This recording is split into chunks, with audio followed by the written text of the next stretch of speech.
ये कहानी लॉकडाउन के दौरान की है और सच्ची कहानी है। लॉकडाउन के वक्त हमारे देश में कई सारे लोग थे जिनके पास में पैसों की कमी थी, खाने की कमी थी, जिनके पास में हर तरीके का संकट आ चुका था, जो काफी लोगों से मदद मांग रहे थे लेकिन उतनी मदद मिल नहीं पा रही थी जितनी चाहिए थी। ऐसा ही एक कैब ड्राइवर था जो परेशान था।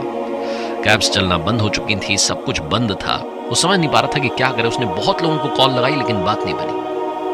एक दिन पता नहीं क्या हुआ, अचानक से चमत्कार हुआ। एक व्यक्ति का कॉल आया और उसने कहा कि भाई साहब अपना अकाउंट नंबर भेजिए, आपकी बैंक का नाम, ये सब डिटेल भेजिए, मैं आपको पैसे भेज रहा हूँ। ये समझ नहीं पाया। इसने पूछा कि मैंने आपसे मदद मांगी थी। उसने कहा अरे ये सब छोड़िए, आप पहले बैंक डिटेल्स भेजिए, बाद में बात करते हैं। कॉल डिस्कनेक्ट हो गया। इस कैब ड्राइवर को समझ नहीं आया कि कौन है जो मेरी मदद करना चाह रहा है, जान ना पहचान, और मैंने तो मतलब इससे मदद भी नहीं मांगी, कौन है ये। घर वालों से बात की, उन्होंने कहा एक बार भेज दो ना, सही होगा तो मदद कर देगा। हिम्मत करके बैंक डिटेल्स शेयर कर दी। थोड़ी देर में तुरंत मैसेज आया कि पैसे आपके अकाउंट में आ गए। इस व्यक्ति के चेहरे पर बड़ी सी स्माइल थी।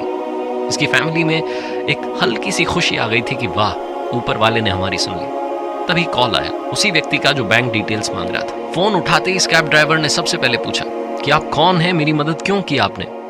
सामने वाले व्यक्ति ने कहा कि अरे भाई साहब, आप भूल गए, 4 महीने पहले मुझे दिल्ली जाना था, सुबह 6 बजे की ट्रेन थी और आप ही मुझे लेने आए थे घर से स्टेशन तक। आपकी कैब में था, स्टेशन पहुंचा, मेरा फोन आपकी गाड़ी में छूट गया, मैं अंदर स्टेशन पर चला गया, प्लेटफॉर्म पर पहुंचा तो मुझे याद आया कि मेरा फोन मेरे पास नहीं है। मुझे उस दिन एक जरूरी इंटरव्यू के लिए दिल्ली जाना था।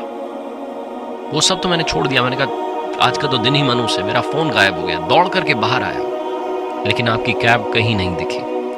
मैं गुस्सा करने लगा, गालियां देने लगा, पता नहीं मैंने क्या क्या कह दिया उस दिन आपको। बहुत ज्यादा मूड खराब हो गया था। सुबह सुबह 6 बजे जब मुझे एक उम्मीद के साथ में दिल्ली जाना था, मेरी जिंदगी में ऐसा लग रहा था कि सब खत्म हो गया। बहुत फ्रस्ट्रेशन में था। सीधा मैं घर पहुंचा, ऑटो से उतरा तो देखता हूं कि वहां एक कैब खड़ी है। मैं फिर से कैब वालों को गाली देने लगा कि क्या ये कुछ भी मतलब फोन लेकर के चला गया, किस तरीके के लोग होते हैं। तभी मैंने देखा कि कैब का दरवाजा खुला और आप निकले। आपने मेरा फोन सबसे पहले मुझे दिया और कहा कि भाई साहब, यहाँ घर पर ताला लगा है, बड़ी देर से यहाँ खड़ा हूँ, कोई दिख जाए तो उसे फोन दे दो। मेरी आंखों में खुशी के आंसू थे और साथ में मुझे गिल्ट फील हो रही थी कि मैंने आपको गलत समझा। उस दिन आपने वो हजारों का फोन लौटा करके मुझे करोड़ों की बात सिखा दी। पहली बात, किसी को भी जज ना करें। दूसरी बात, हर इंसान अच्छा होता है, बस थोड़ा सा भरोसा करना शुरू करें। बस तब से मैंने आपका नंबर सेव कर लिया था और अब जब लॉकडाउन लग गया, सब कुछ बंद था, तो मुझे आपकी याद आई। मुझे लगा कि आपकी मदद करनी चाहिए, आपको पैसों की ज़रूरत होगी। बस इसीलिए आपको कॉल कर दिया और आपको पैसे भेज दिए।